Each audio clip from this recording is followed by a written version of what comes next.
Hi, my name is Josh Wang. I'm from the Robert Bosch Group in the sector of automotive aftermarket. And I'm the project manager for one of our projects, which is implementing an API management platform in a large enterprise at Bosch. And I'm here today to share our adventure in the process of implementing the project. We're going live next week, so things are very exciting. And before I start, my thanks to Tubo Technologies and the Nordic API community to give us the opportunity to share our story in front of this amazing community, very contentful, very neutral, and really helpful. So it's my stop if I want to look up information about APIs. Yes, and I hope I will be able to give you some useful insights, some valuable information in the next couple of minutes. I will show you our strategy, what we are planning to do with APIs, and why we have chosen an API management platform, and most importantly, what kind of challenges we're facing, and some lessons learned so far. And yes, I want to start with this quote that I stole from Steve Jobs, because I watched the first introduction of the first iPhone on YouTube a couple of weeks ago, and he quoted Alan Kay, saying that people who are really serious about their software should make their own hardware. And yes, we are really, really serious about hardware at Bosch. And in fact, we've been doing hardware for 130 years. And ever since Robert Bosch engineered the first ignition plug in 1886, the company has grown into a colossal global giant with, I think, 385,000 employees. And maybe that implicates that it's time for us to make our own software, namely more seriously. And if you look at the market, we do almost everything. So on this slide, I try to cover on a high level what kind of solutions we provide. We have mobile solutions for automotive. So basically in every car, you can find Bosch components. We have industrial technology, for manufacturing plants. We offer consumer goods such as power tools and home appliances. And we have energy and building solutions. And of course, we have many other solutions, including healthcare and so on and so forth. But to shorten things up and sum things up, in one sentence, it would be we have a lot of devices. And those devices give us a lot of data. And we can potentially use the data to design useful services for users and for our customers. And this is also what we're doing currently. So we are in this in the wave, in this trend of digitally transforming the company into a digital company, and we're aspiring to define use cases in the domains of connected mobility, smart home, smart city, and Industry 4.0. And as you probably all know, these words are nothing new. These buzzwords have been around for years. And companies like Google and the digital early adopters and innovators, they have been doing this stuff since years. But when talking to competitors and talking to partners, looking at market research reports and analytics, I always find that the manufacturing industry and the automotive industry is slower. And yes, and all the partners that we have and all the competitors that we have are more or less in the same state. So we are beginning to digitally transform.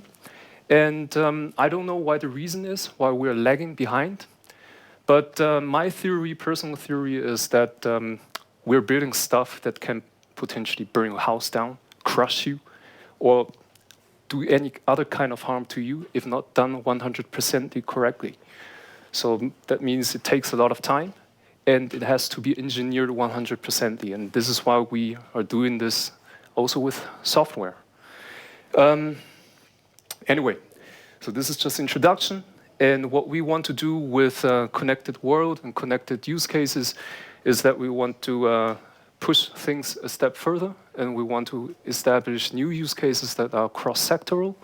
So going away from the domain thinking, try to break boundaries and establish a connected world where logistics can be connected with automotives, can be connected with production, and so on and so forth.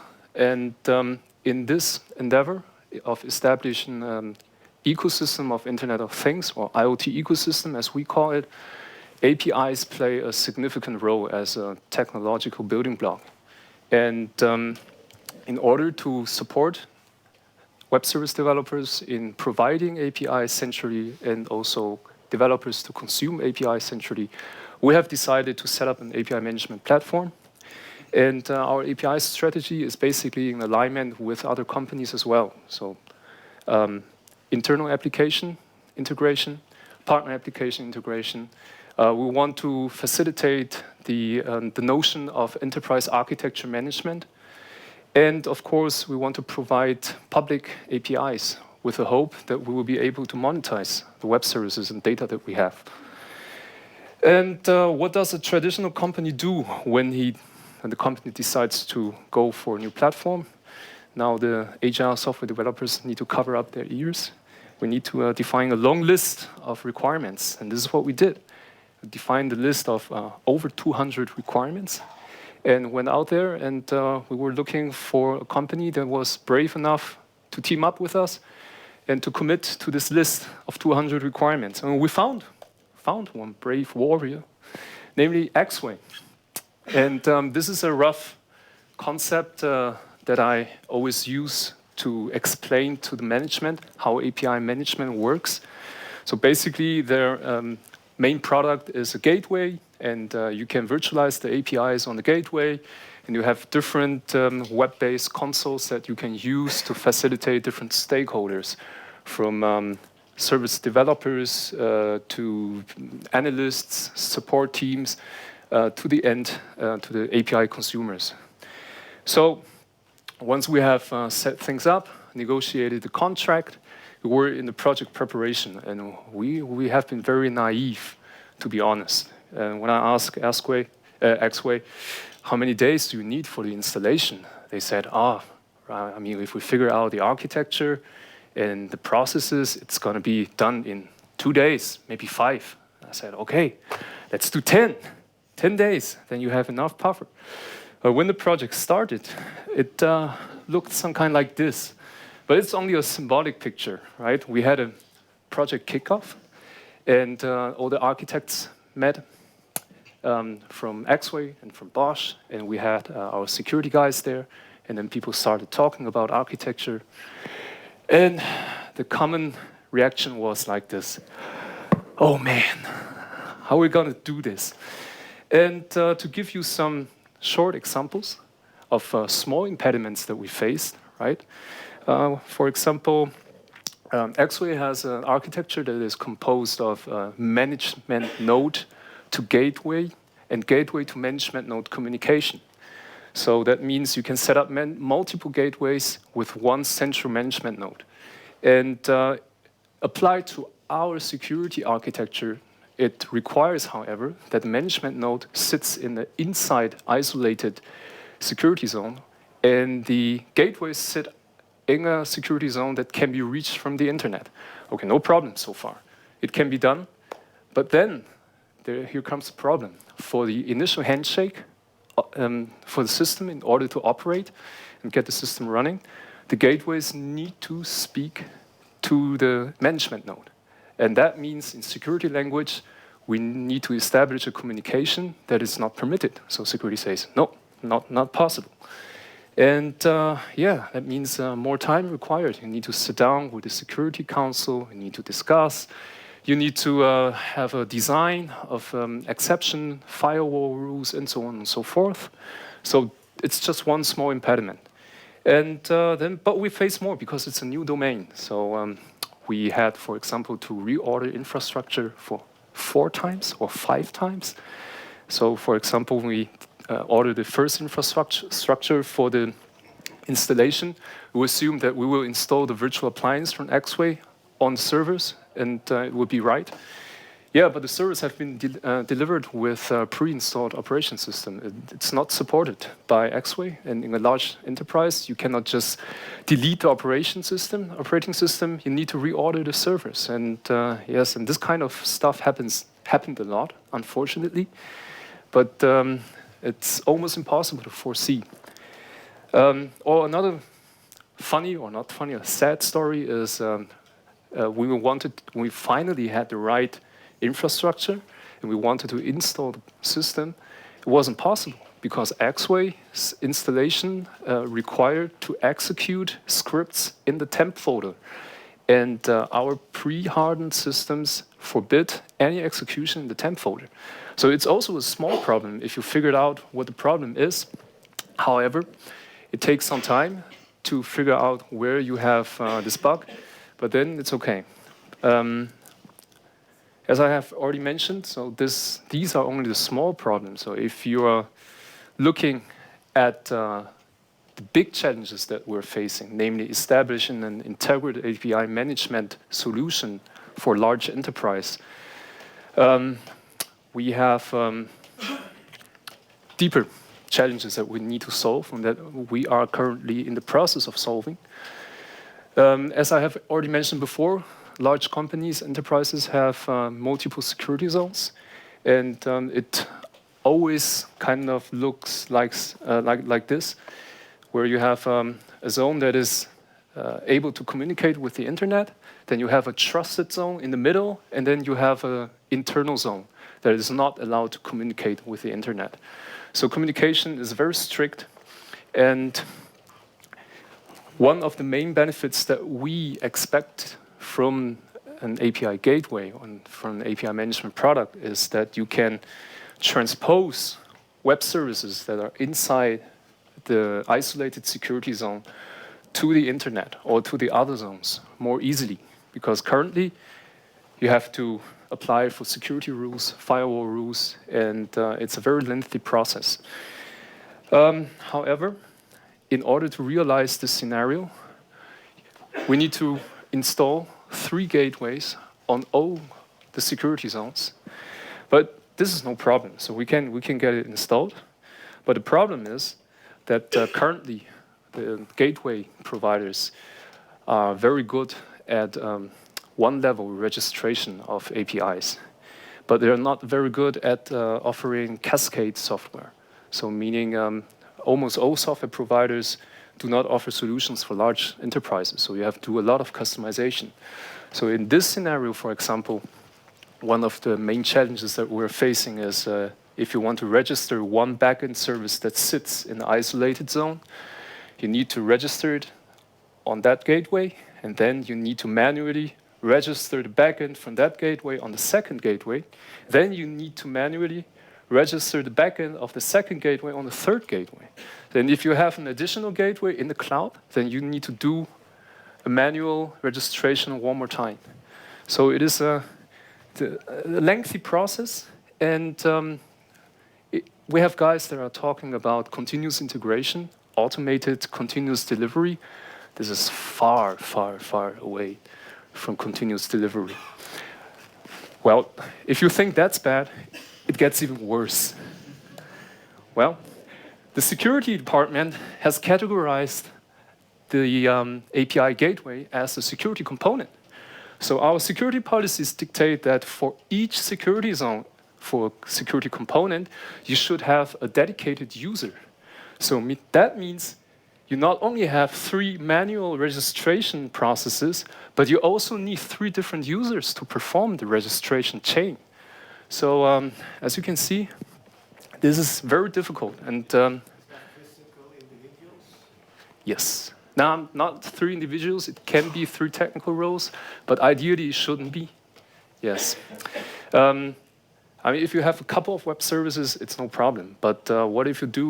What can you do? What should you do if you have 1,000 APIs? And yes, and that is not ideal. And we're currently working with X-Way and working internally on these topics. And we have found some workarounds for now. But definitely, these are challenges that other large enterprises will face. And these are also challenges that providers of API management solutions and gateways need to address if they want to offer the solutions to large enterprises.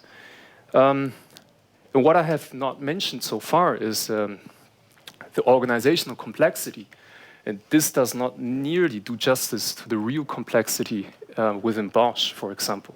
So you have so many divisions, business units, people who have authority, and you need a platform that is flexible enough to facilitate the entire API lifecycle workflow. And talking about workflow, it sounds very abstract, but if you're thinking about how to make API management platform operable, then you need to really sit down and play through the different scenarios and use cases, and then you will realize what is missing. For example, X-Ray solution offers 3 different roles. There's a super admin, then there is an admin who's able to register an API, and then there are the API consumers. We, on the other hand, we have 30 different roles for IoT only. And I was sitting there and with my team, who were thinking and figure out we need at least 5 different roles in order to get things running. Because if you register an API, then you need someone who can approve that the data that is being exposed is not sensitive, or if it is sensitive, then you need somebody else who approves that the sensitive data can be transposed to the next security zone or to the outside world. And if the API is operable, you have scenarios where when somebody wants to access the API, you need a dedicated approval one more time for the data because data is sensitive. And yeah, and that goes on, and then you have a bit different business divisions, and that is a lot of work. So in the end, we have decided, okay, we will do workarounds, and we will not push our burdens to the X-Ray product. And we will use the platform with the predefined roles that we have, and we will map our own role concept and workflows with our own systems. And I hope it works, but I'm very positive that it works. So the lessons learned so far. The most important lesson is we are in a very long journey at the very beginning. And that's also the reason why I am participating at a conference like this, because we want to be connected to the community and share different experiences, because there are so many great thinkers and great ideas outside, and we need to collaboratively move this topic forward. Then we have some other lessons that we have learned that should be not taken care of, but should be considered by both enterprises and by platform providers. So the first thing is flexibility. So think about how can you define the architecture of your API management solution, that you can both support on-premise hosting and cloud solutions. Think about the different use cases with security zones. And the second one is roles and authorization. The companies out there, even small companies, have very complex authorization structure sometimes and roles, depending on what kind of domain they're working in. And it is really important to have a platform that supports different roles, to have additive roles, and that will make our lives a lot easier. Then we have the topic workflow. I know that API management solutions shouldn't be workflow management solutions. However, workflows are necessary, and it is not a big deal to add workflow functionalities that are multiple and with multiple steps where you can upload different documents and assign the documents to certain people to approve.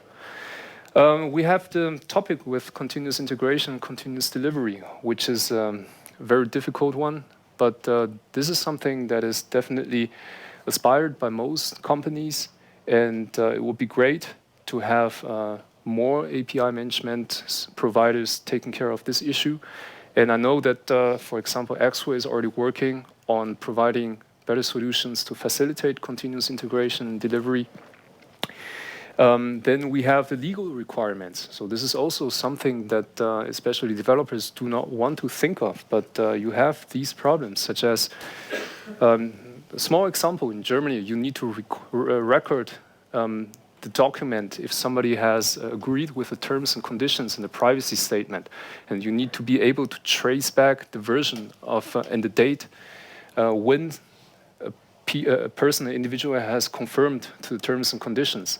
And if the system does not support a dedicated database that can store this kind of information, it's very difficult to convince the legal department that you can go live with the platform.